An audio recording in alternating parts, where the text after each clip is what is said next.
어느 사람이 드넓은 태평양 한가운데서 난파를 당했습니다. 배가. 그래서 겨우 이제 헤엄을 쳐서 한 무인도로 피신을 하고 그곳에 살게 되었습니다.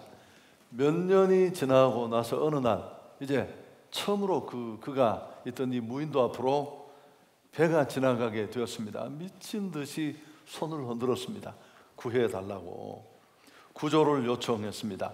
결국 배는 무인도에 표류된 그 사람을 발견하게 되었고, 배에서 내린 선장은 섬 곳곳을 둘러보았습니다.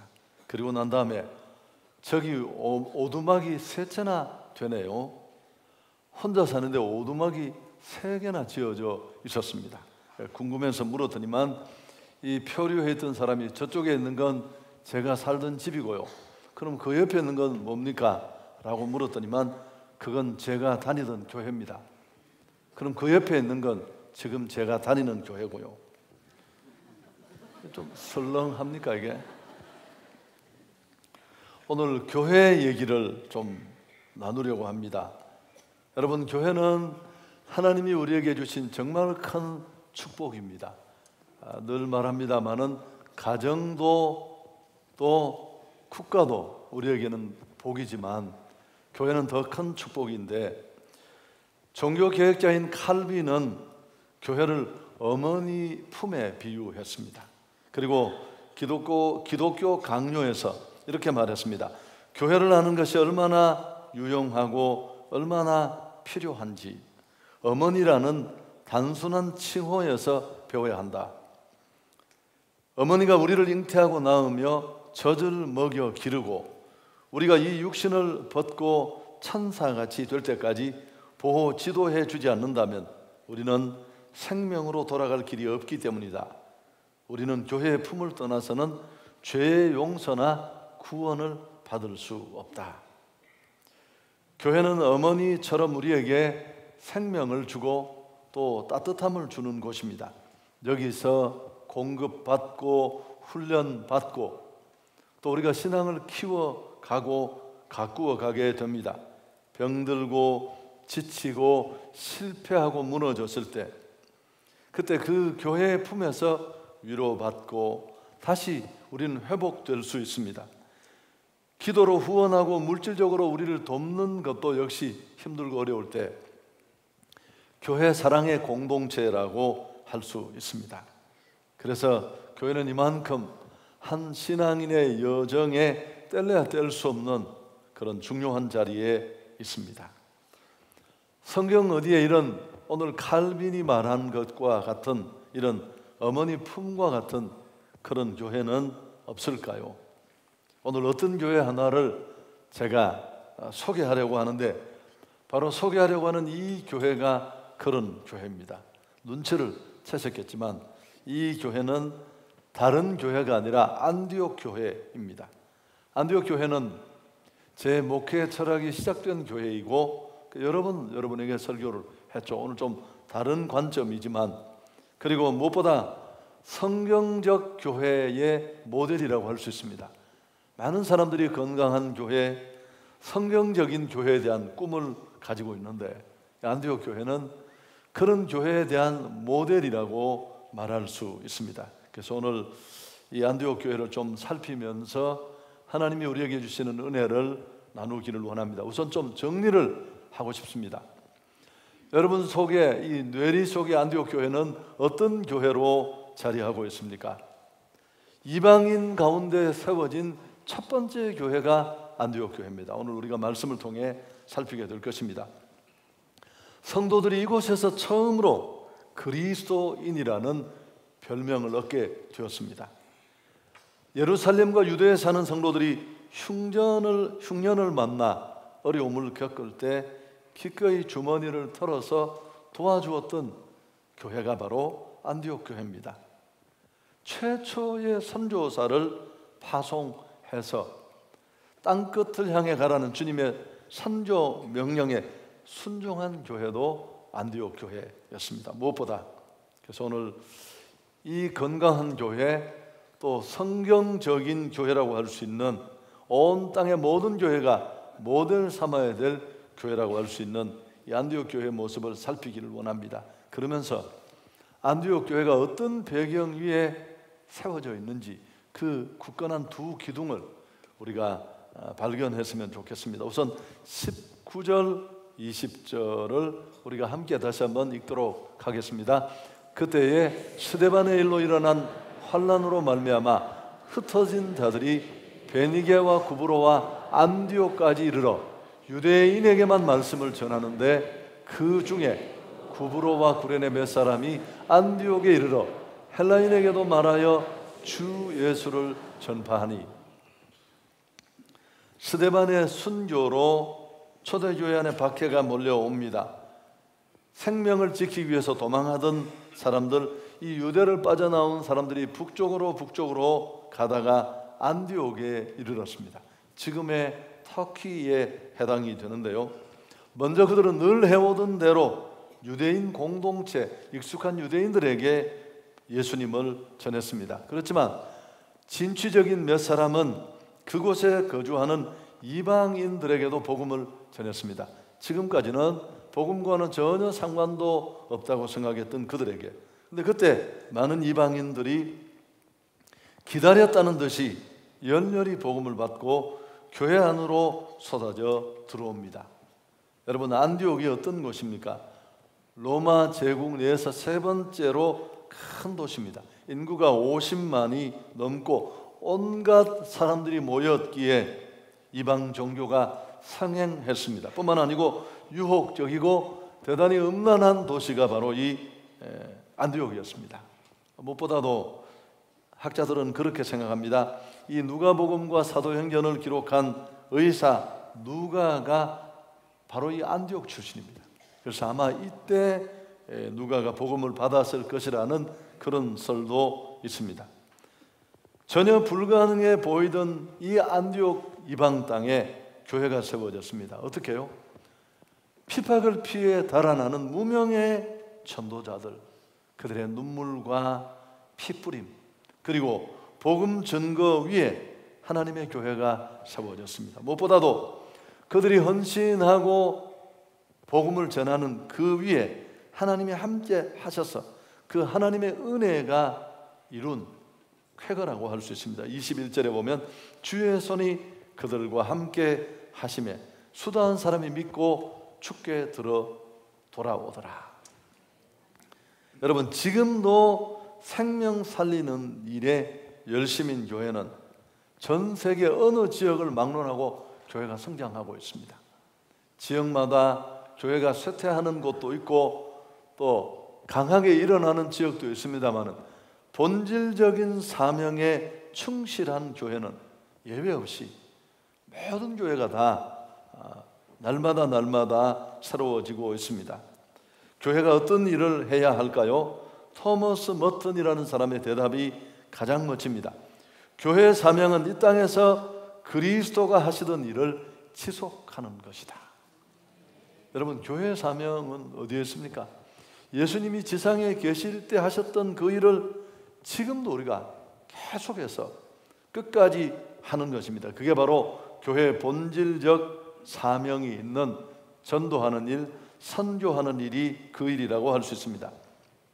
제가 이렇게 말하면 또 자랑처럼 들릴 수 있습니다만은 우리가 아는 한성교회는 적어도 다른 건 모르지만 이 일 하나만큼은 우리가 정말 혼을 담아 최선을 다했습니다.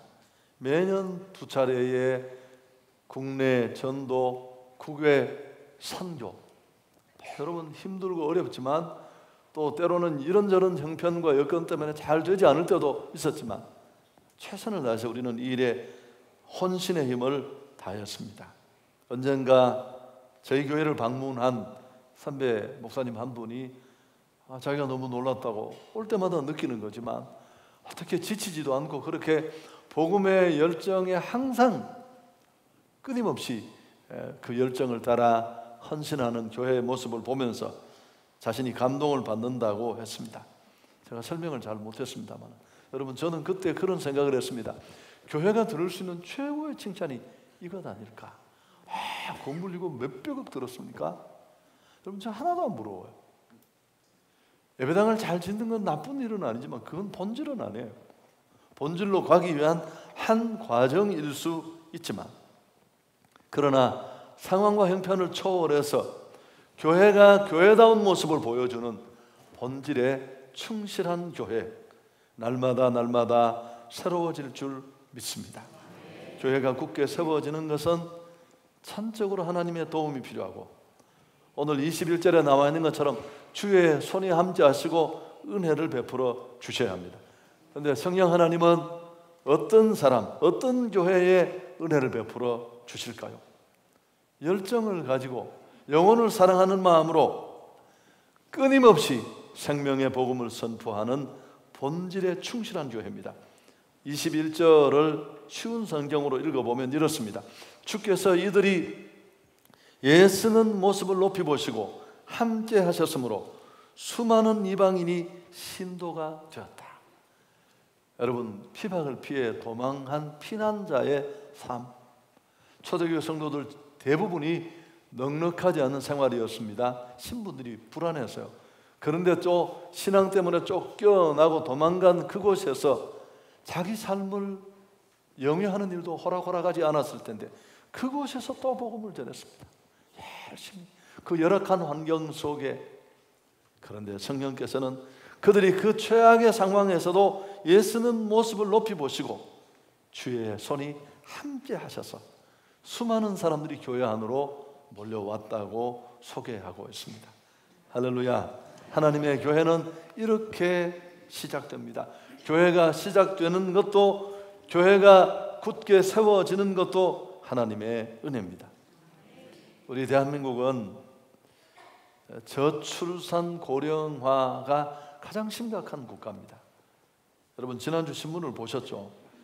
세계 198개국 중에서 출산율이 0명대로 떨어진 나라는 대한민국밖에 없습니다. 2018년 전반부를 계산을 해보니까 이게 이럴 가능성이 대단히 높다고 합니다. 2017년도 합계 출산율이 1.03명이었습니다. 이게 2018년에 0명대로 떨어질 가능성이 대단히 높은데 전 세계에 이런 나라가 없어요. 여러분, 이유는 너무너무 간단합니다. 다 설명할 수 없지만 우리 과거에 한 가정에 최소한 5명에서 6명의 자녀를 낳았습니다. 10명 되는 집도 수두룩했고요. 결국 이런 저출산이 오늘 이런 문제를 불러왔고, 기회가 있을 때마다 말씀드렸습니다만은 이 저출산 고령화의 그 영향, 임팩트는 너무 커서 아무것도 남지 않습니다. 뭐 자동차, 무슨 부동산, 주택, 학교, 모든 것들을 일순간에 균형 자체를 무너뜨릴 만큼 그 파괴력이 높습니다. 해결하기 위해서 여러 가지 엄청난 돈을 쏟아부었잖아요. 효과가 없습니다만은 사실은 간단해요. 아이를 많이 낳으면 문제는 다 해결되는 겁니다. 아멘 한번 해보시죠. 여러분, 교회도 그렇습니다. 교회가 정말 무슨 교회 페인트칠을 하고 입구에 금 달고 십자가 뺑뺑 돌리고 그런 거 필요 없어요. 그냥 십자가 복음을 받은 사람들이 내 안에 있는 이 감격을 가지고 예수 행복을 모르는 채 죄를 먹고 마시며 죽어가는 사람들을 향해 예수가 그리스도 되심을 열심히 선포하고 전하면 교회는 날마다 새로워질 줄 믿습니다. 여러분, 전도하는 일, 선교하는 일은 언제나 제게도 부담이면 여러분에게 얼마나 힘든 일이겠습니까? 그러나 그 일이 우리를 살리고 있다는 것 잊지 마십시오. 꼭 마음에 도전되신다면 국내 선교지라도 여러분 한번 단 하루라도 몇 시간만이라도 참여하셔서 그곳에 임하는 하나님의 마음을 꼭 가슴에 안고 이 여름을 보낼 수 있기를 축복합니다. 또 하나 정말 성경적인 건강한 교회의 표본이라고 할 수 있는 안디옥 교회를 세운 또 한 가지 뼈대가 있었습니다. 무명의 전도자들의 복음 증거, 그게 첫 번째 키였고, 두 번째는 우리가 먼저 한번 살펴보겠습니다. 안디옥 교회에 세워진 주의 교회가 날마다 성장한다는 소문이 파다하게 퍼져나갔습니다. 급기야 예루살렘 교회는 이 세워진 급조된 교회 공동체를 이끌기 위해서 지도자 바나바를 파송하기에 이릅니다. 22절부터 24절까지 같이 한번 읽습니다. 예루살렘 교회가 이 사람들의 소문을 듣고 바나바를 안디옥까지 보내니 그가 이르러 하나님의 은혜를 보고 기뻐하여 모든 사람에게 굳건한 마음으로 주와 함께 머물러 있으라 권하니 바나바는 착한 사람이요 성령과 믿음이 충만한 사람이라. 이에 큰 무리가 죽게 더하여 지더라. 여러분 24절 뒷부분에 이에 큰 무리가 죽게 더했다. 이 이에는 접속사입니다. 호티라는 이유를 나타내는 접속사입니다. 큰 무리가, 교회가 갑자기 더 몸집이 커지고 더 많은 사람들이 교회로 몰려온 까닭을 말해주는 전체 문장을 이끌고 있는 접속사예요. 여러분 결국 이해는 무엇 때문입니까? 바나바라는 지도자 때문에. 그래서 바나바는 성경도 잘 가르치고 사람도 좋고 정말 믿음과 성령이 충만한 사람이었습니다. 무엇보다도 쓰러진 자들을 세우고 위로하고 격려하는 데는 최고로 탁월한 지도자였습니다. 여러분 교회 성장에 지도자가 미치는 영향을 보여주는 대목입니다. 교회는 절대 지도자를 넘어설 수 없어요. 그가 보는 것, 그가 느끼는 것, 그가 깨달은 것 수준에 머물 수밖에 없습니다. 그래서 여러분 아시죠? 좋은 지도자는 1번 하늘에서 낙하산을 타고 내려온다. 아닙니다. 좋은 지도자는 좋은 교회라는 풍토가 좋은 지도자를 만듭니다. 교회가 좋은 지도자를 머물게 할 수 있는 풍토가 되지 않으면 있을 수가 없어요. 자꾸만 움직일 수밖에 없고 그럼 교회는 더 어려워지는 겁니다. 한성교회가 이만큼 여기까지 올 수 있었던 이유는 50년 역사 동안에 목회자가 자주 바뀌지 않았습니다. 교회를 개척하신 원로 목사님 한 분, 그리고 10년 전에 이게 딱 다예요. 여러분 무슨 옷 갈아입듯이 또 바뀌고 또 바뀌고 문제가 있는 거예요. 어쨌든 어떤 이유 때문이든지 간에 준비된 지도자와 교회 건강은 밀접한 연관이 있다는 것을 보여줍니다.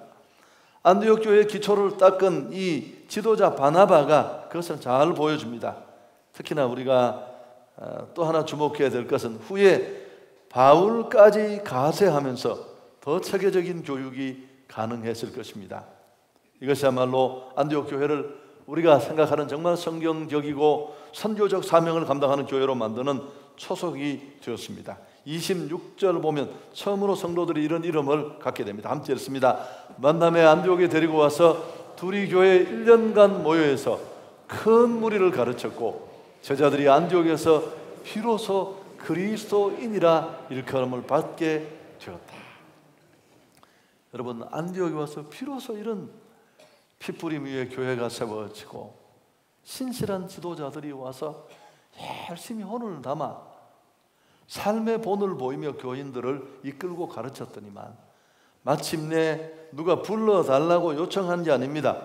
초대교회 성도들을 바라보는 이방인들이 붙여준 별명이 그리스도인이라는 이름이었습니다.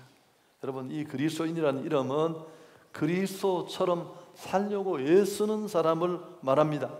날마다 그리스도를 따르는 사람을 일컫습니다. 예수 그리스도의 향기가 나오는 사람, 무엇보다도 작은 예수가 되려고 노력하는 사람입니다. 한번 돌아보십시오. 직분의 변화에 너무 민감하지 마십시오. 그래서 나는 얼마나 신앙 여정 안에 예수 따라 닮아가는 삶이 내 안에 조금씩이라도 이루어지고 있는지 돌아볼 필요가 있습니다. 잘 모르겠으면 옆집 사람한테 물어보시면 됩니다. 제가 옆집 사람한테 물어보라고 했더니 한 분이 자기 옆집에는 집이 없대요. 그래서 내가 앞집에 물어보세요. 앞집에도 사람이 없는 아파트에 사시면 정말 절친에게 오늘 카페에서 커피 한 잔을 대접하십시오. 그리고 나서 내 절대 반응 나쁘게 하지 않을 테니까 네 나 받은 지 한 30년 됐지? 내 좀 변했나? 물어보십시오. 네, 꼬라지가 달라지고 움켜쥐고 커피 한 잔도 못 사고 맨날 벌벌 떨던 그 인색함 좀 달라졌는지. 교회 다니면서 직분은 온몸에 걸치고 있는데 그 이기적인 마음 버리지 못해서 나밖에 모르는 그 나쁜 마음 좀 달라졌는지 여러분 알아야 되지 않겠습니까? 오늘 아침에도 거울을 보고 나왔는데 어떤 분이 통탄했습니다. 오늘 교회 안에 그리스도인은 사라지고 교인들만 점점 많아지고 있다. 사랑하는 여러분, 지도자들의 확신 있는 교육이 교회를 굳게 세웠고 그 결과 큰 무리가 죽게 더해졌습니다.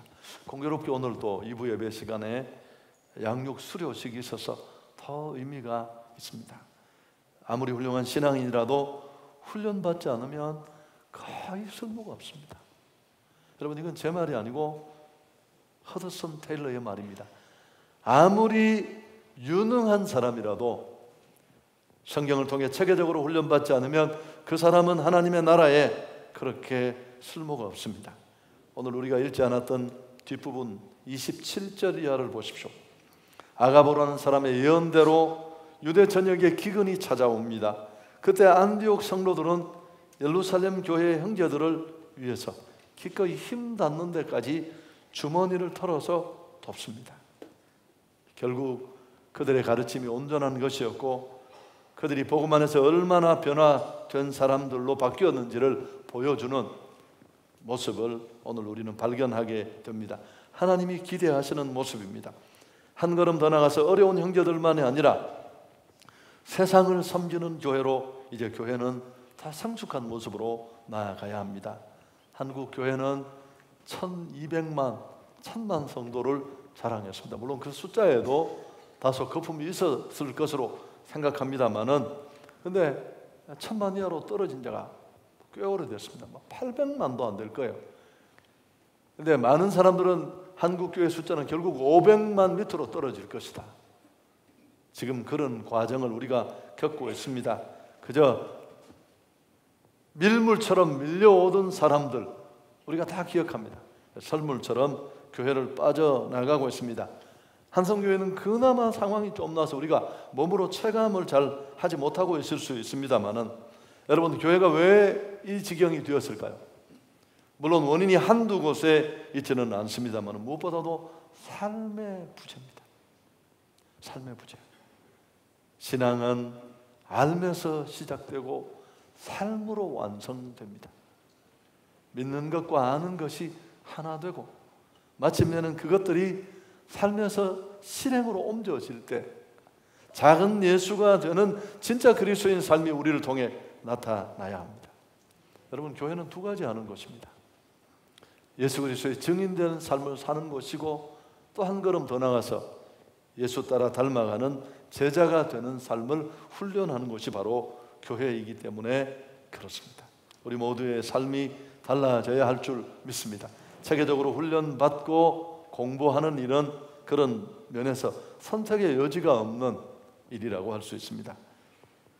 사도행전 11장은 안디옥 교회의 생성 비밀을 보여주는 장입니다. 사실은 이 11장은 설교를 잘 안 해요. 얘기가 그렇게 많지 않아서 13장에 나오는 안디옥 교회는 정리가 잘 되어 있어서 안디옥 교회의 그 특성을 너무너무 잘 보여줍니다만 그러나 뛰어넘어갈 수 없었던 이유는 건강한 교회, 성경적 교회 모델이라고 할 수 있는 안디옥 교회가 어떻게 생성되었는가를 보여주니까요. 초대 교회는 크게 예루살렘 교회와 안디옥 교회로 대별되는데 시간이 지나면서 선교의 중심은 안디옥 교회로 옮겨가게 됩니다. 지금 우리가 그 과정에 맞닥뜨려져 있습니다. 안디옥 교회는 지도자였던 바나바와 바울을 마침내 세계 선교의 제물로 내어놓습니다. 오늘의 서구 기독교를 탄생시킨 것은 바로 안디옥 교회라고 해도 과언이 아닙니다. 그런데 여러분, 이 안디옥 교회를 이끈 주인공들이, 주역들이 누굽니까? 건강한 교회, 모두가 본받아야 될 모델 되는 교회를 탄생시킨 배경이 뭡니까? 두 가지입니다. 첫째는 뭔가요? 바로 무명의 전도자들입니다. 동족 유대인의 핍박을 피해 여기까지 도망온 그들의 복음 전도 위에, 예수 그리스도 복음 선포 위에 안디옥 교회는 시작되었습니다. 오늘 하나님의 교회 공동체 안에도 이런 분들이 필요해요. 이름도 없이 빛도 없이 궁창의 별과 같은 존재들입니다. 복음을 전하는 분들, 제가 그랬잖아요. 열심히 하는 분들도 감사하지만 행축이나 뭐 이런 일을 하면 늘 불평을 좀 해요. 또 사람 데려오려고 하나 궁시렁 거리면서 하여튼 할 일을 다 하세요. 또 전도하고 또 선교도 카드를 끊어서라도 또 가시고, 이런 분들 때문에 교회가 새로워지는 것입니다. 할렐루야. 그리고 두 번째는 훈련을 통해, 지도자들 통해 체계적인 훈련받은 신실한 훈련받은 사람들을 통해 하나님의 교회는 새로워집니다. 더 강하게 힘있는 교회로 주님의 선교 명령에 기꺼이 순종할 수 있는 그런 교회로, 세상을 섬기는 교회로 일어설 수 있습니다. 여러분, 훈련받는 일도 꼭 기회를 놓치지 마시길 바랍니다. 20세기 영국 설교자였던 마틴 로이드 존스 목사는 현대 교회의 취약점을 몇 가지 지적했습니다. 첫째, 교회가 성령의 능력으로 충만해서 그 능력으로 세상을 강력하게 변화시켜야 할 텐데 오히려 무력한 교회가 되었다. 안타까워했습니다. 두 번째, 교회가 소망을 잃고 허덕이는 세상에 희망을 주어야 할 텐데 오히려 소망 없는 교회가 되었다. 죄송합니다마는 교회가 세상을 걱정하는 게 일반적인 순서인데 요즘은 세상이 교회를 걱정합니다. 교회 저래도 되는가? 그만큼 교회가 허약한 모습으로 쓰러져 있습니다. 또 한 가지는 교회가 불쌍하고 가난하고 비참하게 사는 사람들에게, 그들에게 도움을 주는 교회가 되어야 하는데 도움을 주지 못하는 교회가 되었다. 너무 교회 자신만을 위한 그런 이기적인 모습으로 교회가 변질되지는 않았습니까? 우리 한성교회도 그런 경향이 많습니다. 그간에 좀 재정적으로 어렵다는 이유로 우리 자신도 모르게 우리만을 위하는 쪽으로 많이 움켜 사진 그런 약간은 변화가 필요한 모습으로 굳어져 있습니다. 여러분, 우리가 어떻게 21세기 교회는 사도행전적 교회의 본질로 다시 돌아가야 합니다. 그래서 베풀고 나누고 섬기고 돕는 그런 모습을 통해 또다시 교회의 영권과 권위를 회복해야 할 줄 믿습니다. 하나님이 오늘 어떻게 일하시는가를 우린 이 사도행전 11장을 통해서 볼 수 있는데요. 여러분, 그 키는 뭐냐면 하나님은 방법이 아니라 사람을 통해 일하신다는 겁니다. 사울을 바울로 변화시킨 것 같이 사람을 변화시켜 일하십니다. 여러분, 말을 조금 바꾸면 교회가 무엇입니까? 교회는 건물이 아니고 교회는 사람입니다. 사람. 일꾼이 되고 제자가 되어서 마침내 하나님이 기대하시는 이런 모습으로 지역 복음과 세계 선교를 감당하는 신실한 일꾼들이 주님의 몸된 교회 안에서 많이 일어날 수 있기를 주 예수 그리스도 이름으로 축복합니다. 하나님 영광 돌리겠습니다.